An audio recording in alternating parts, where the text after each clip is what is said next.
About a year ago, I had an opportunity to share a speedrun of the original Super Mario Bros. From my school, and today I'd like to share the story behind that. Now, I'm not going to get into my personal history with speedrunning, but this was a pretty big opportunity for me to share something that I love with people. Also, this is the closest I've come to a GDQ event. Now, the names used in the story will be changed to protect the individual's privacy, and a good portion of this video is going to talk about the events leading up to the run, just because I feel it's important to emphasize the amount of build-up that happened. If you just want to skip to the commentary on the run, you can skip to this timestamp. Now, please enjoy the video.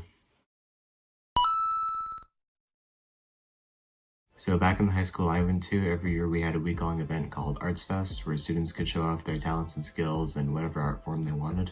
This could include music. In fact, the school music programs did an annual performance, stand-up comedy, a short play, etc.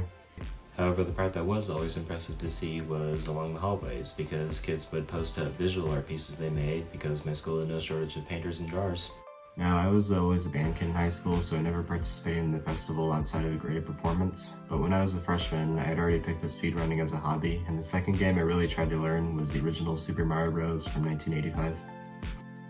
Now, speedrunning video games was largely something I kept to myself, and Super Mario Bros. Was no exception. I'd only told my family and close friends that I enjoyed doing it, and I don't know about where you guys grew up, but in the town that I'm from, speedrunning definitely wasn't that popular. Most people I talked to either didn't participate or didn't know what it was, so because of that I largely kept it as a hobby with no real intention of ever showing anybody else. But that being said, even as a hobbyist, I knew my gameplay wasn't that bad. Now, something else to mention about my school was that we had an actual arcade machine in one of the hallways. It had been built by a previous student, but the current steward of the machine was a teacher I'll call Mr. Cool, because he was the coolest teacher I'd ever met, and he related the best to other students, myself included.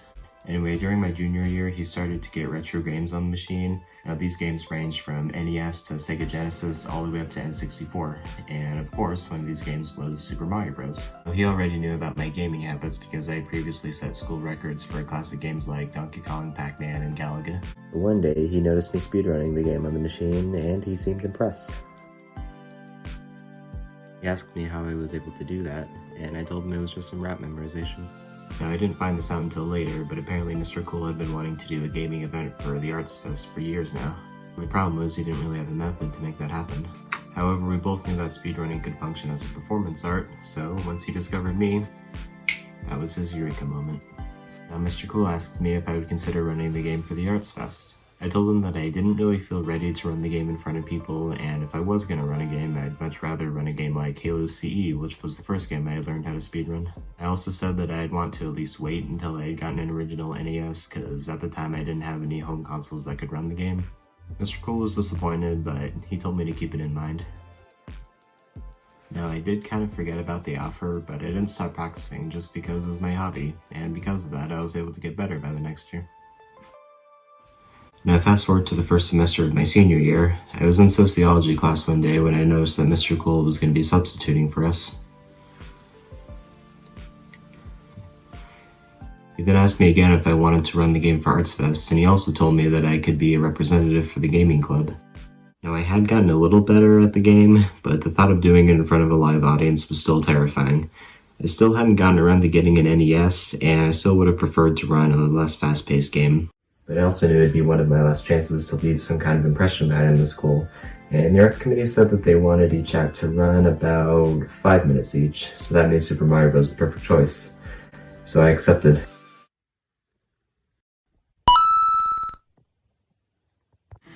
So a little while later, the school started hanging up posters and flyers around the school advertising the Arts Fest, and I will admit I did forget about the run again, just because I was juggling school and my first job, band, and jazz choir at the same time, so it wasn't until they started advertising that I'd actually remembered what I had agreed to do.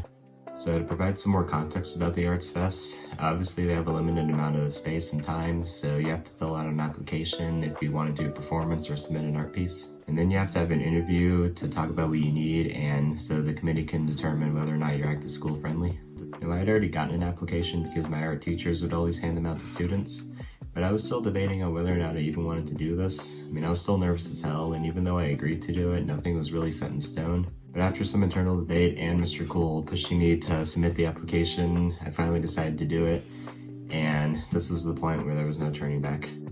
And I can't begin to imagine the confusion on the arts committee's face as they read my application, because while I had written down what I wanted to do, Super Mario Bros. Any percent speedrun, I had a feeling they either didn't know what that was, or they weren't sure how that was going to work out, and because of that, there was a struggle forming in the back of my mind where, what if I don't get in?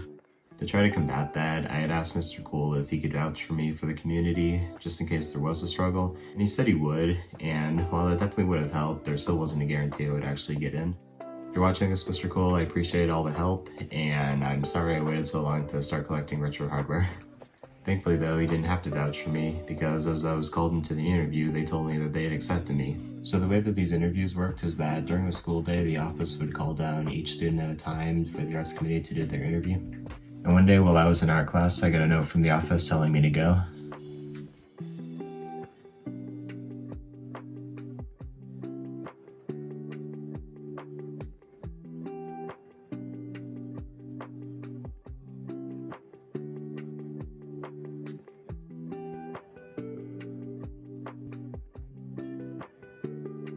So I went to the front desk and then they led me to a conference room where I found 3 members of the arts committee there.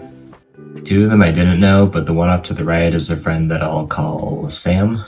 He had been helping the arts committee organize the Arts Fest for a few years now, and he was one of the happiest people I've ever met in my life. The one in the middle ended up doing most of the talking while the others just kind of sat to the side. So, what is it you are going to be doing? Well, I was thinking about doing an 80% speedrun of the original Super Mario Bros. Do you realize we have a cutoff time of 7 minutes? Yeah, I'm definitely gonna go over 5 minutes, but I shouldn't have to go over 6 minutes. At the time of my grinding, my PB was coming out to 5 minutes and 30 seconds, and I was dying a lot less, so I felt pretty confident that I could stay under the time limit. Well, so but you have planned to leave a theatrical impression. Theatrical impression? Of course. After all, no one cared who I was till I put on the mask. Do you really have to do a Bane voice? Yes. Okay. And that was pretty much the interview. They also asked me if I wanted a microphone, and I thought about adding commentary originally, but I figured that might take away from the viewer experience. Additionally, I hadn't practiced talking while I was playing, so adding commentary would be rather difficult. Also in hindsight, saying no to the microphone let me focus more, which is definitely something I needed. I did, however, ask for a chair so I could sit, and they said they would provide one. So my ad got accepted, and I think it helped that one of my friends was already on the arts committee, whom I had already showed a speedrun to. They also mentioned that they were happy to finally have an original act, because, like I mentioned before, every year was kind of just the same old stuff. Now at the time, I actually had no idea how I was gonna get the game to run because I didn't have a 3DS capture card, nor did I have any home consoles that could run the game. However, one day I had an idea. So my friend Sam had an extra Nintendo Switch, and even better, he had the Switch Online service. So one day I thought to ask him to borrow his extra Switch so I could use it for the run, and then that way I could hook it up to the projector using HDMI. And I already knew that the Games Club had used the auditorium projector whenever they wanted to play Smash Bros, so I knew it was possible. Thankfully he agreed, and later that same night he dropped by my house and he showed me how to hook it up. At this point the Arts Fest was in like a month, so I really needed to start practicing more. Now I did start to practice more, but with this run coming up, I was really starting to stress myself out. Every time I died, I started to get more and more scared, and I was constantly envisioning myself getting a game over in front of everyone. And while the school probably wouldn't have picked on me for getting a game over, it was still an embarrassing consequence. To try to counter this, I did some research on some old runs to try to find some safer strats, as well as corners I could cut. The wrong warp in 4-2 was a struggle. It lets Mario go to the warp zone without climbing the vine due to the player scrolling the screen a minimum of 20 pixels so that the warping exit zone stays loaded. At the time, I was starting to learn how to do the wrong warp in 4-2, but it was by no means consistent, so I quickly ruled it out. Another idea I had was to collect the hidden 1-ups in 4-1 and 8-1 to give myself some extra tries, and I started practicing that. Unfortunately, this knocked back my time quite a bit, and in fear of getting cut off, I decided to cut it too. There were, however, some safer strats that wouldn't cost me too much time, such as eliminating the pipe jumps in 1-2 and 8-1.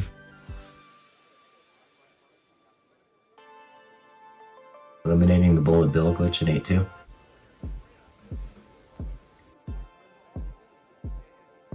and stopping on the Koopa shell in one too. Now, these changes seem to give me the best chance of not dying without losing too much time, and after applying them, my time was coming out to just over 6 minutes. Another thing I tried for testing purposes was I took the Switch into Mr. Cool's room about 2 weeks before the run, and I set it up to the projector in his classroom and just practiced during the lunch period.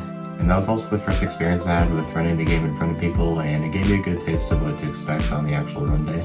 Additionally, the Switch had set up flawlessly, so I was feeling pretty confident that this was the way to go.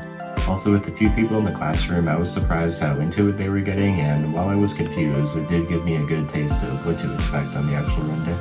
Alright, now I'm gonna fast forward to, say, a week before the actual run, because this is when more problems started to happen. For starters, for whatever reason, the arts committee didn't release a list saying what order the acts were going in. I mean, they did, but it was like the day before the actual event was supposed to start. Because of that, I had to go out of my way to ask the committee, when am I going?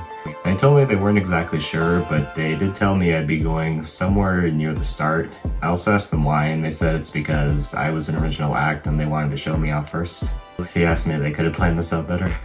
Also, when the list eventually was released, I saw that I was going second next to the orchestra. And as you can imagine, that didn't help my nerves. I mean, I was already nervous about the run, but now I had to bear the pressure of being one of the opening acts to kick off the festival. Now, on the Friday before the festival was about to start, the committee started holding rehearsals after school, and they were mandatory. And because of that, I had to call up my boss to ask if I could rearrange my schedule for work. And while he was cool with it, I'm just one of those people that's not comfortable rearranging plans after they've been made.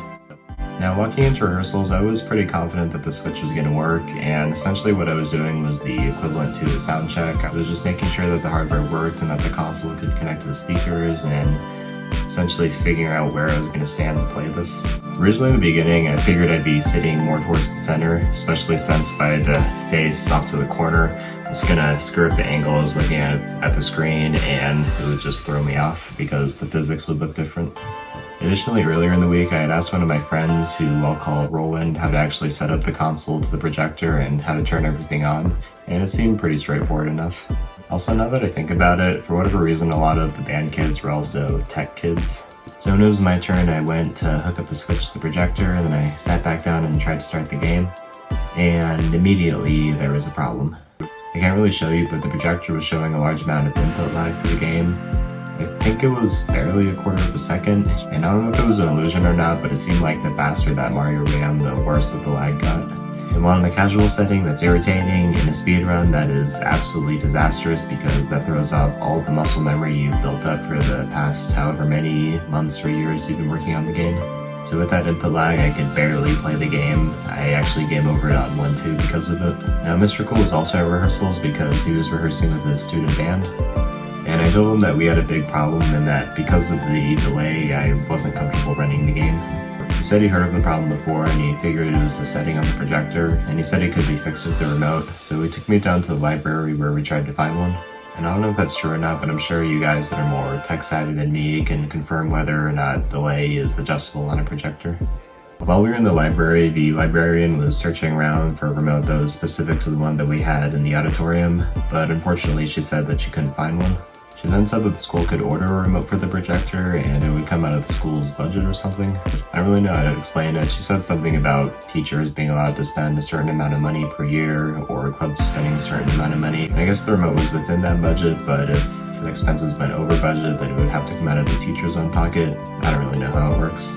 That being said, me and Mr. Cool both knew that we didn't have enough time to order a remote and then wait for it to come in, so we declined. Now, Mr. Cool had to leave to go rehearse with his band, so there wasn't really anything I could do other than just sit and wait. And I was really upset now because not only was there a risk that the run wasn't going to happen, but the whole Switch plan had basically been for nothing. I guess the one thing it did do was get me used to playing Super Mario Bros. On a bigger screen. And the arts committee didn't really understand what was happening, but they agreed to push my rehearsal slot to the end of rehearsals to give us more time to figure it out. And the rest of rehearsals went smoothly, there wasn't really anything else to do. And at one point I did get onto the auditorium's piano and started playing Bella's Lullaby, which if you've watched my channel, you know I've made a cover of it.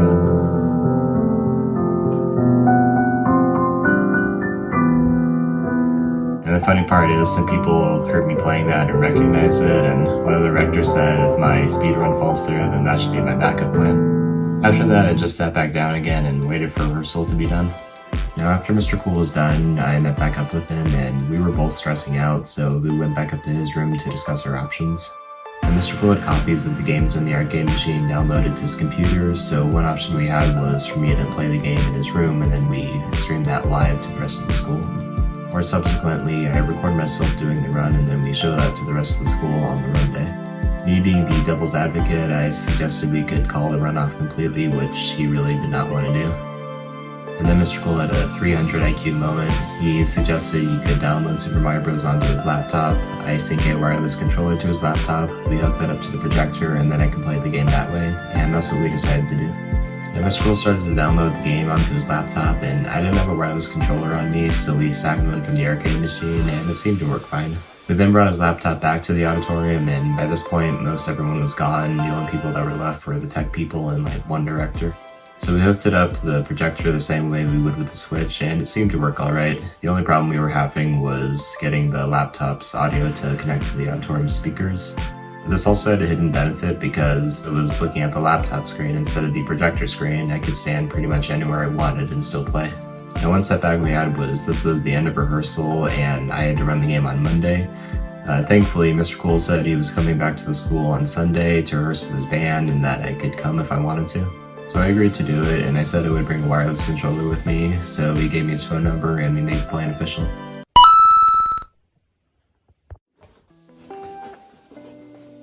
That Sunday morning, I packed my bag with my stuff, and I told Mr. Cool that I would bring my Xbox One controller, and then I drove off to the school. My dad had also joked that it was the one time where playing video games was the responsible thing to do.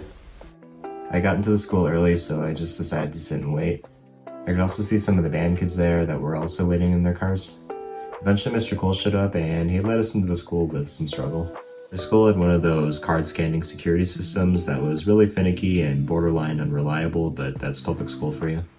Also, walking through school on a Sunday felt really surreal.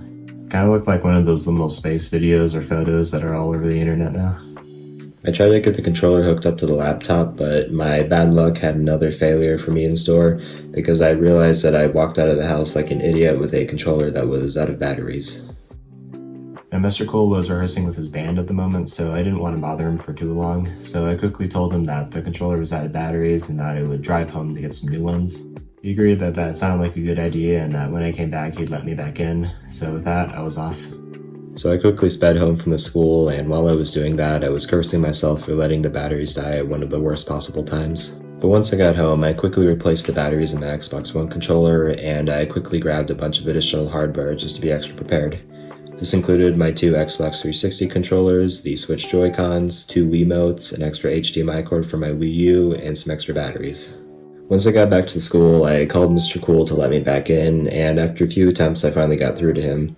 Although he told me to walk around to the back door, which was next to the auditorium, and it made sense, but I wasn't happy about it because in order to get to the back door, I had to walk up a block, walk around a church, walk down 2 blocks, and then finally curve around to the back door. And as an extra insult, it was starting to rain outside. Once I got into the back door, Mr. Cool had met me there like he said he would, and he let me back inside. Once I got back inside, I laid everything out, I synced the controller to the laptop, did some quick button mapping, and by the grace of God, it worked. So the rest of rehearsal went pretty smoothly, and I'd adapted to playing Mario with an Xbox One controller a lot faster than I thought I would have. I was also able to get a few good runs in. While I was driving home, I was happy that we had found a solution, but the nerves were still getting to me. I had mentally prepared to do a run the next day, and there was still just as much of a chance that I was going to get a game over.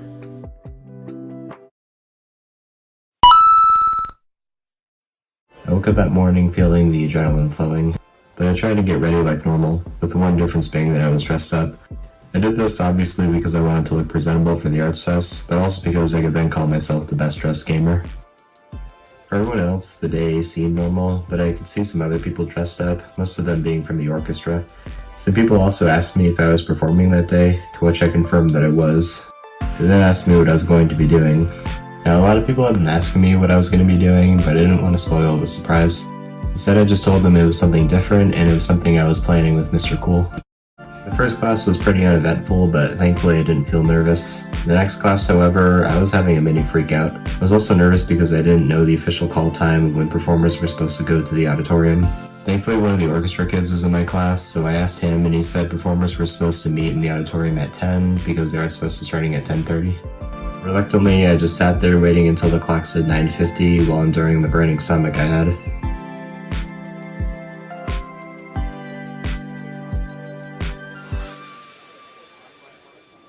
Once the clock had hit 9:50, I asked to leave the room, and I headed towards Mr. Cool's room.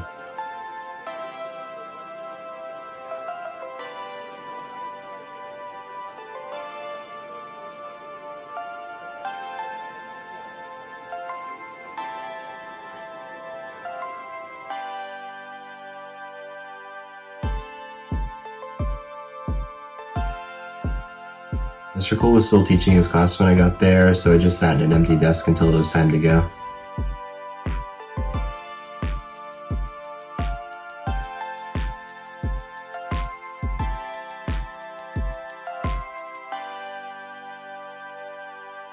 When it was time to go, I was hoping we would walk down together, but Mr. Cool said he still had to escort his class to the auditorium, and he asked me if I knew how to set up the laptop.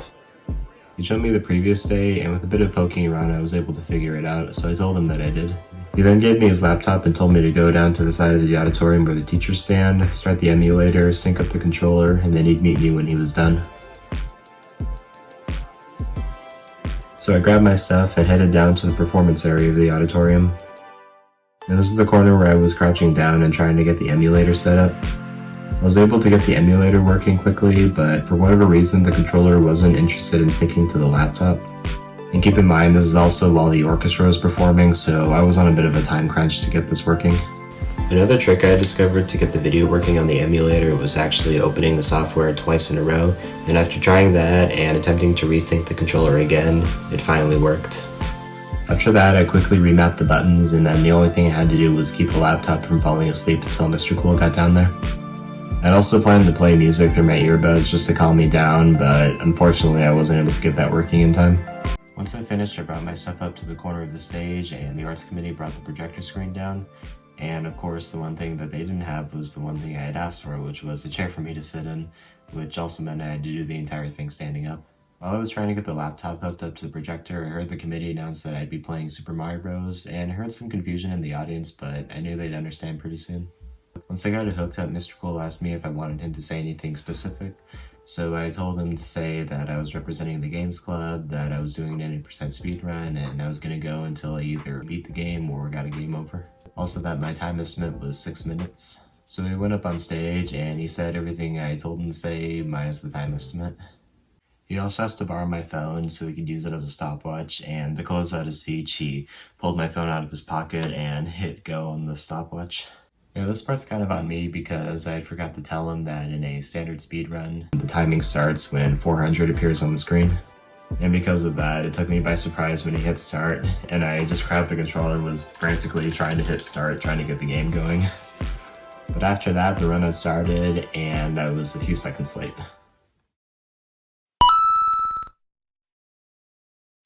Now, the first part of the run actually isn't recorded because Mr. Cool had to walk off the stage, get to his own camera, and then start recording, so I'll include a clip of what a normal run should look like, and then I'll cut back to the real run once the video actually starts. Also, I apologize for the less than stellar camera angle, as in the auditorium there wasn't a lot of room to work with, but you can still kind of tell what's going on.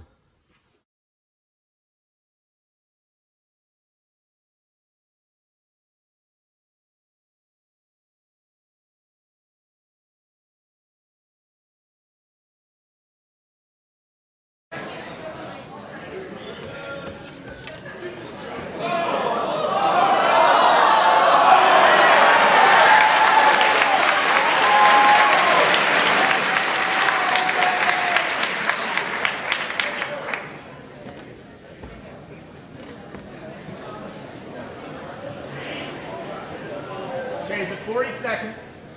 And with that, the run had started. Now in the video you can see me off to the right corner right there. And the laptop had been placed on the corner of the stage, which forced me to face away from the audience. You can also hear in the video that I finished 1-1 in about 40 seconds. Now this was mostly due to the timer situation, because normally I'll finish 1-1 in about 30 to 31 seconds, give or take. It definitely wasn't optimal, but it wouldn't cause too much time. Additionally, even though I was in hyper-focus mode, I could still hear the audience behind me cheering, and to say I was surprised would definitely be an understatement. Now, I suspected that people would get a little bit excited as I navigated my way through the game, but this was an eruption of applause, and I actually asked myself, are they going to clap after every level? To which they ended up doing, and it was also at this point I started to feel a little awkward because in the current setup I was having, I was facing away from the audience I was just looking at the laptop and holding the controller in my hand, and I was like, am I supposed to face the audience? Am I not? Should I add some commentary? Maybe, I don't know, shout and cheer whenever I make it past the level? I don't know what to do in this situation. So because of that, my body just kind of locked down and I just faced the laptop the whole run. And before I knew it, it was time for 1-2.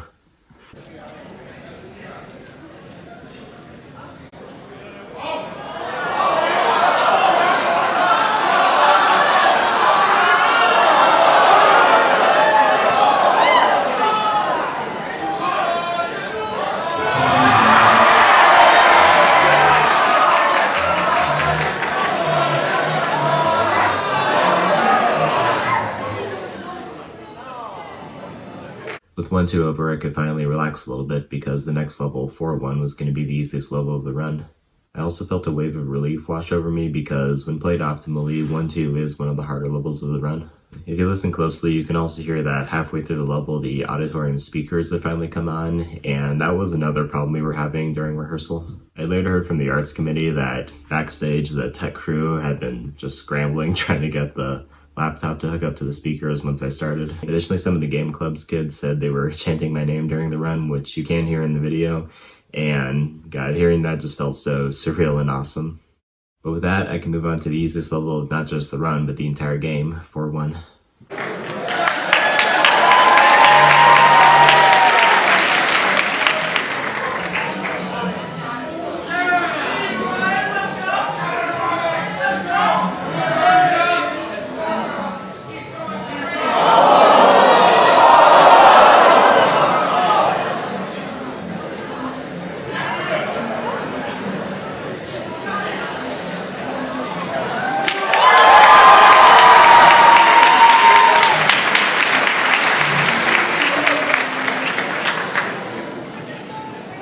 minute, 50 seconds. Now, this part of the run felt really good because I could finally just relax a little bit. I've been so tense up to this point, and I knew that 4-1 would be my first and probably only rest point in this run, so I just started taking some deep breaths as I was playing. I was also excited to show off the game's funky hitboxes. In Super Mario Bros., the hitboxes don't actually cover the whole sprite, and this goes for piranha plants too. So because of that, the Mario sprite and the Piranha Plant sprite can easily collide without Mario dying. Also, I did have one happy accident in the run, which was actually showing off a semi-pipe jump. Now, jumping over the first pipe, I noticed that I jumped a little bit later than I had planned on, but I figured if I could do that again, then I could show off a small little pipe jump and then collect some coins. And when I did hit that, it felt good. It kind of felt like I was a showman showing off some pro tricks. Now on to 4-2, and the run will be half over level-wise, but not time-wise.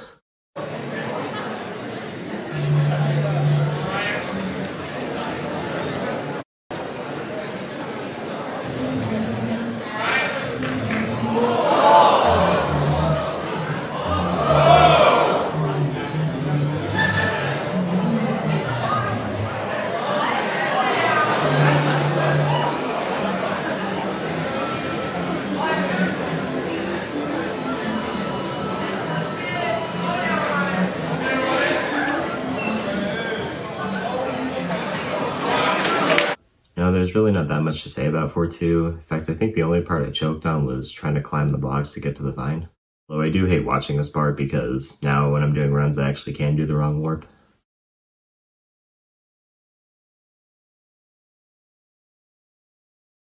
But I knew it was safe for me to climb the vine. Also, I was happy I didn't miss the warp pipe like I did in 1-2.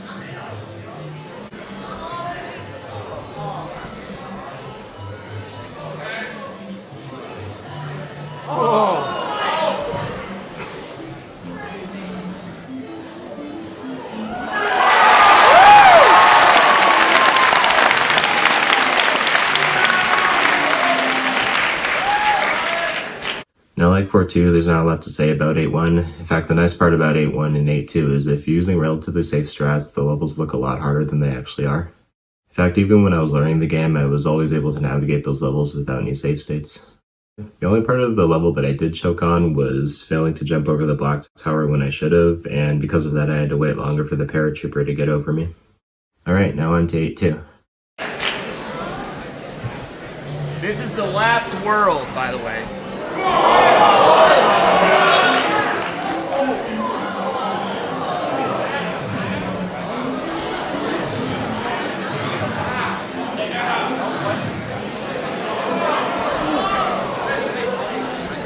You think he's gonna do it, man? Of course.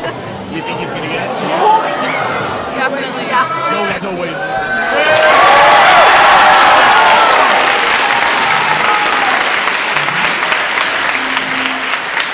Now, upon completion of 8.2, I was getting pretty nervous because the next level was 8.3, and that's the level I always considered to be the hardest level of the run.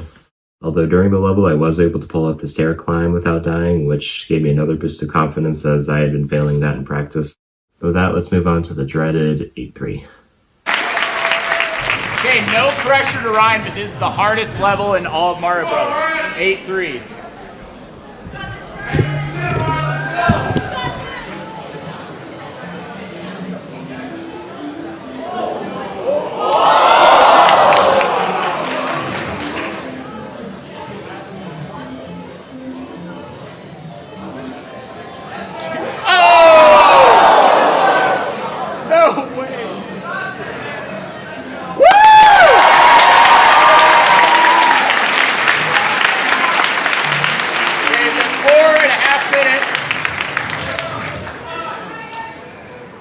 While I was playing 8.3, my heart was pounding. In my head, I was like, okay, I'm probably gonna die here, but I haven't died up to this point, so at least I'll have 2 lives left. And then once I finished, I took my first big sigh of relief. I could not believe I had just done 8.3 without dying. In the weeks leading up to this, I kept getting bad hammer bro RNG and game overing, so I was very happy to score those hammer bro kills without dying. It was also at this point that I was asking myself, am I going to be able to do this whole run without dying? Like, completing this run without game overing, that was my main goal, but the idea of doing it without dying, that was insane to me. And with that, let's move on to 8.4, where, unfortunately, things start to take a turn for the worst. 40 seconds.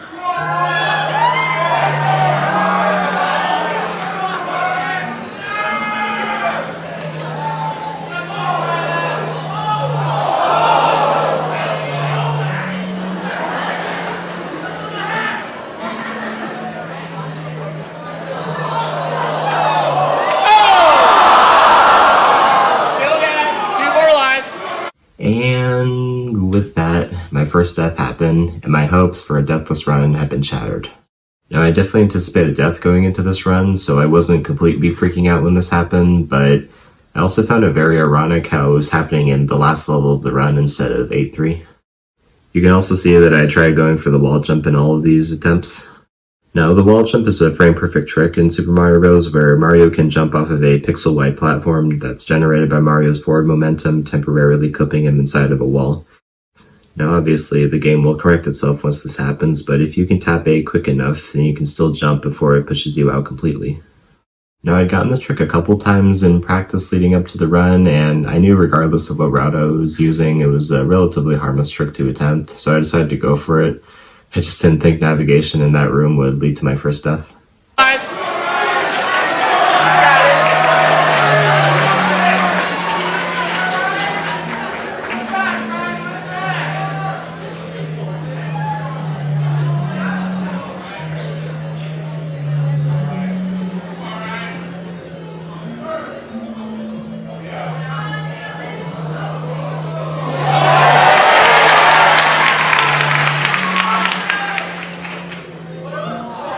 This is a secret right here. It's a shortcut.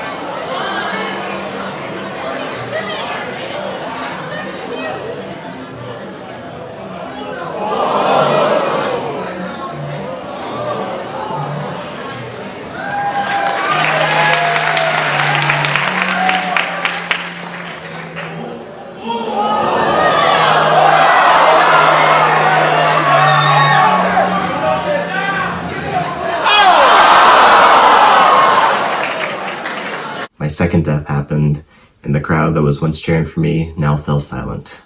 Well, mostly silent. At this point, I was really starting to panic. I knew that if I died one more time, it was all over, and I would have to suffer the embarrassment of gaming over in front of the entire school. Now, in that last attempt, you'll notice that I had some different movement throughout the castle, just because I thought it'd be better if I played a little safer. And that definitely cost me time, but I knew that it would get me further along than if I just tried to play optimally. You can also hear Mr. Cool try to mention the wrong warp in the third room of the castle. A few days prior, I tried to explain to him how it worked, but I don't think he fully got it. Also later, I couldn't tell you for the life of me why I failed the hammer bro jump, and that was really disappointing. But at the same time, it was also a miracle that I was able to get under him without dying, because that's something I'm almost never able to do. Lastly, just my luck, I got possibly the worst Bowser RNG in the final fight. Now, this Bowser pattern definitely isn't impossible to navigate, as I've done it several times, but it's definitely the most annoying, and if you're not looking at everything on the screen, you are going to die. And unfortunately, this is exactly what happened, as Bowser's second fireball had only half rendered, so I didn't notice it in time. And with that, I was on to my last life, and I was seriously asking myself, am I going to be able to do this?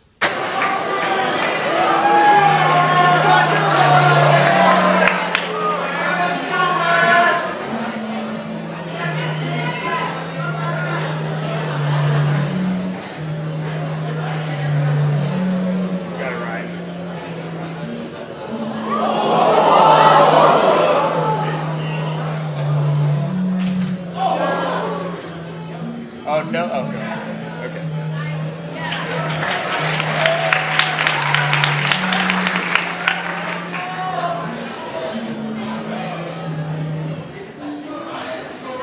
Come on, Ryan, you got it.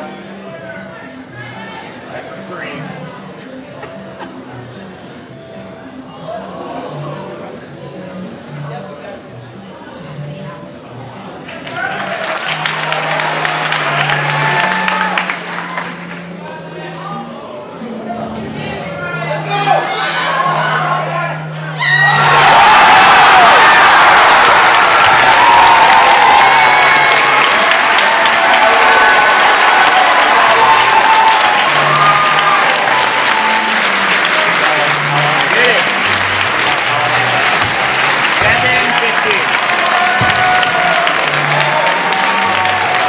That was 7 minutes and 15 seconds. Give another round of applause for Ryan.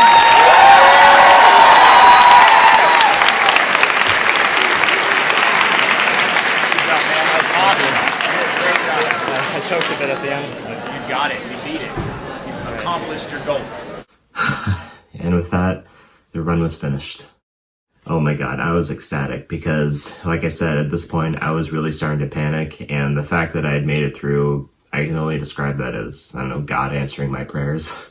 Now you can see again in the clip, I had really tried to play it safe while navigating through the castle again, and I accidentally did some risky paratroopa kills in the second room, including turning a shell over, which I'm not entirely sure how that works.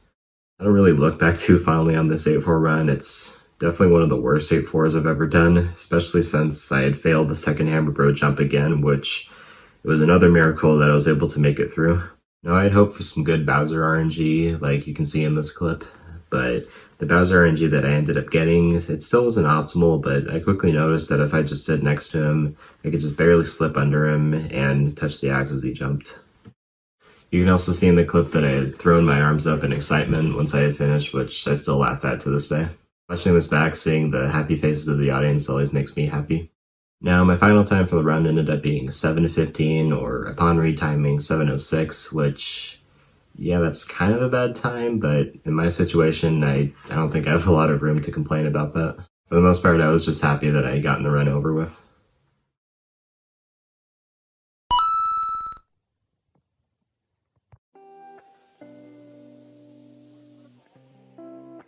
So I had finally completed the run, and while the audience was clapping, I gave the laptop back to Mr. Cool, grabbed my stuff, and went back to Mr. Cool's room. I wasn't entirely sure what performers were supposed to do after they went, as they never told me, but I mostly just wanted to relax and decompress. I sat there taking deep breaths, just trying to calm my nerves down, but I had a million different emotions running through me then, and I was relieved to finally be done, but then a problem started forming. See, I had been so stressed out leading up to the run, and my nerves were flying during the run, The aftermath of that was manifesting into a bad stomach ache.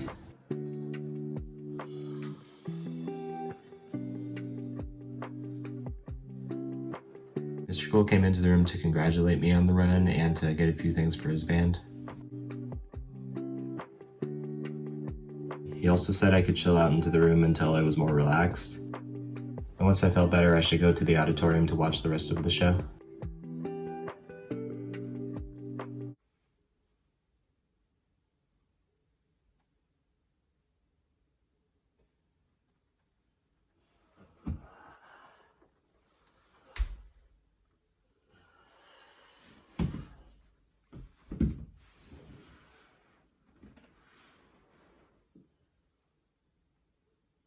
Some other students had come in to congratulate me, but at that point in time, I wasn't in the mood to be in anyone's company. That was not a good time, guys. That was really not a good time. I knew I couldn't stay in the classroom for long, so after about 5 minutes of calming down, I walked back to the balcony inside the auditorium. I also wasn't sure where I was supposed to sit, as each class had its own seating section and I had left my class to go get prepared. So I found some acquaintances and I just decided to sit with them. So slowly I hobbled over to my seat and just sat down to watch the rest of the show. As you also know, stomach aches get worse before they get better, so I had to spend most of the show just hunched over. The pain actually got so bad that I decided to skip lunch in fear that I might throw up. And as I was trying to shuffle through the auditorium seats, that's when the positive feedback started. I couldn't tell you everything that they said, but it was along the lines of, that was awesome, that was sick, how did you do that, that was original, and it was great. And in that moment of my flying emotions, the ones that I felt the most were happiness, but also confusion. This is because I honestly wasn't expecting people to get as hyped up as they did. And while I wasn't exactly used to getting this kind of attention, all the positive feedback did make me happy.